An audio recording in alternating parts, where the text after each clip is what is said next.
Paggamit ng PDIC funds para sa infra projects, legal ba ito? Ang paggamit ng Philippine Deposit Insurance Corporation or PDIC funds para sa infrastructure projects ay hindi naaayon sa batas at maaaring ituring na labag sa saligang batas at mga umiiral na batas ng Pilipinas. Narito ang paliwanag batay sa mga legal na batayan. Una, layunin ng PDIC funds. Ayon sa Republic Act No. 3591, ang PDIC funds ay eksklusibong nakalaan para sa insurance ng mga deposit ng mga depositor sa mga bangko. Ang PDIC funds ay ginagamit para sa liquidation ng mga bangkong ipinasara ng Bangko Sentral ng Pilipinas or BSP. Ito naman ang mga basehan sa batas. Section 10 ng PDIC Charter. Nakasaad na ang pondo ng PDIC ay dapat gamitin lamang sa una, pagbabayad sa insured deposits.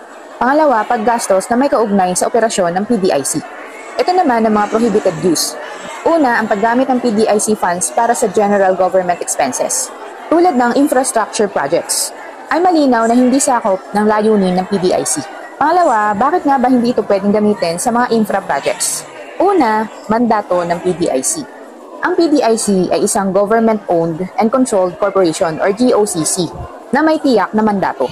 Ang paggamit ng pondo nito sa infra projects ay lalabag sa prinsipyo ng public trust na nakasaad sa Saligang Batas, Article 11, Section 1. Pangalawa, misallocation ng pondo. Ang paglalaan ng pondo para sa mga infra projects ay maaaring magresulta